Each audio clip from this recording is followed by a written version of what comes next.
குடும்பத்தையும் விமர்சிப்பதையே தன்னுடைய அரசியலாக செய்கிறார். ஒரு பிரதமர் இந்த 10 ஆண்டுகளில் பாஜக அரசு என்ன செய்தது என்று ஏன் அவரால் பட்டியலிட முடியவில்லை? வேலை வாய்ப்பு தருவோம் என்று சொன்னாரே, ஆண்டுக்கு 2 கோடி பேர். அப்படி என்றால் 10 ஆண்டுகளில் 20 கோடி பேருக்கு வேலை வாய்ப்பு தந்திருக்க வேண்டுமே. அதை பற்றி என்றைக்காவது வாய் திறந்தாரா? அயல் நாடுகளில் பதுக்கப்பட்டிருக்கிற கருப்பு பணத்தை எல்லாம் மீட்டு வந்து உங்கள் வங்கி கணக்கிலே தலா 15 லட்சம் நான் டெபாசிட் செய்வேன் என்று சொன்னாரே, அதை பற்றி என்றைக்காவது வாய் திறந்திருக்கிறாரா? சமூக நல்லிணக்கத்தை பற்றி என்றைக்காவது பேசியிருக்கிறாரா? சமூக நீதியை பற்றி என்றைக்காவது பேசியிருக்கிறாரா? காங்கிரஸ் தேர்தல் அறிக்கையை கண்ணை மூடிக்கொண்டு படித்தால் திமுக தேர்தல் அறிக்கை போல் இருக்கிறது. காங்கிரஸ் தேர்தல் அறிக்கையை கண்ணை மூடிக்கொண்டு படித்தால் விடுதலை சிறுத்தைகளின் தேர்தல் அறிக்கையை போல் இருக்கிறது. காங்கிரஸ் தேர்தல் அறிக்கை தான் இன்றைக்கு எங்களின் பிரதமர் வேட்பாளர் என்று சொல்லத்தக்க வகையில் மிகச் சிறப்பாக இருப்பதற்கு காரணம் டிஎம்கே இன்ஃப்ளூயன்ஸ், திமுகவினுடைய செல்வாக்கு. இன்றைக்கு காங்கிரஸ் அறிக்கையிலே சமூக நீதி குரல் ஓங்கி ஒலிக்கிறது. பெண்களுக்கு நாங்கள் 50 விழுக்காடு இடஒதுக்கீடு தருவோம். பிஜேபி சொல்லுமா? இந்திய ஒன்றிய அரசு பணிகளில் பெண்களுக்கு 50 விழுக்காடு தருவோம் என்று காங்கிரஸ் தேர்தல் அறிக்கையில் சொல்லப்பட்டிருக்கிறது. பிஜேபி நாளை அறிவிக்குமா? நரேந்திர மோடி அறிவிப்பாரா? அதே போல இடஒதுக்கீடு என்பது 50 விழுக்காட்டுக்கு மேல் போகக்கூடாது என்று உச்சநீதிமன்றம் ஒரு வரம்பை விதித்திருக்கிறதே, அதை தளர்த்துவோம். அப்படி இருக்க கூடாத வகையிலே ஒரு சட்டம் கொண்டு வருவோம் என்று காங்கிரஸ் தேர்தல் அறிக்கை சொல்லுகிறது. உங்களால் சொல்ல முடியுமா?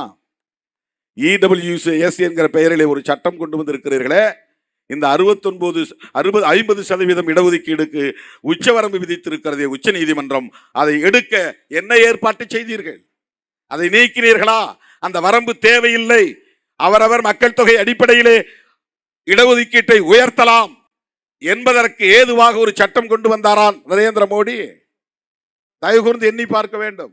இந்த ஓபிசி மக்கள் இன்றைக்கு எல்லோரும் நாங்கள் இந்துக்கள் என்று அவர்கள் சொல்லுகிறார்கள் என்ற அந்த மாய்மால வித்தையிலே போய் மயங்கி கிடக்கிற தோழர்களை பார்த்து நான் சொல்லுகிறேன், வரலாற்றை நீங்கள் திருப்பி பார்க்க வேண்டும்.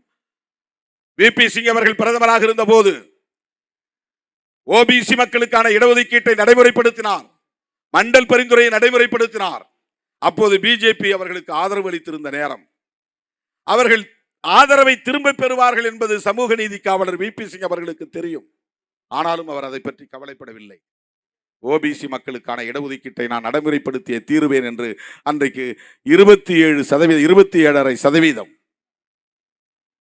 ஓபிசி மக்களுக்கான இடஒதுக்கீட்டை நடைமுறைப்படுத்தினார். என்ன நடந்தது? இந்து சகோதரர்களுக்கு நான் வேண்டுகோள் விடுக்கிறேன், இந்துவாக உணர்கிற சகோதரர்களுக்கு நான் இந்த கேள்வியை எழுப்புகிறேன். விபி சிங் அவர்களின் ஆட்சியை கவிழ்த்தது யார்? ஏன் கவிழ்த்தார்கள்? அன்றைக்கு அத்வானி பாஜகவினுடைய தலைவராக இருந்தார். மண்டல் பரிந்துரையை நடைமுறைப்படுத்தியதற்காகவே, ஓபிசி மக்களுக்கு இடஒதுக்கீடு தந்ததற்காகவே அந்த அரசை கவிழ்த்த கட்சி தான் பிஜேபி கட்சி. இப்போது சொல்லுங்கள், பிஜேபி ஓபிசி மக்களுக்கு ஆதரவான கட்சியா எதிரான கட்சியா? தயவு கூர்ந்து எண்ணி பார்க்க வேண்டும். அந்த விபி சிங் அவர்களுக்கு சென்னையிலே இன்றைக்கு சிலை நிறுவி அழகு பார்த்திருப்பவர், அந்த குடும்பத்தை அழைத்து சிறப்பு செய்திருப்பவர் நம்முடைய அண்ணன் தமிழக முதல்வர் தளபதி ஸ்டாலின் அவர்கள். விபி சிங் யாரோ வட இந்தியர் அப்படின்னு அவர் போயிருக்கலாம். வட இந்தியர் தென்னிந்தியர் என்கிற பாகுபாடு திராவிட இயக்கங்களுக்கு ஒடுக்குமுறையில் தான் பார்ப்போமே தவிர வெறும் பிரதேச அடிப்படையில் பார்ப்பதில்லை. நீ ஒடுக்கினால் சுட்டி காட்டுவோம், ஆதிக்கம் செலுத்தினால் சுட்டி காட்டுவோம்.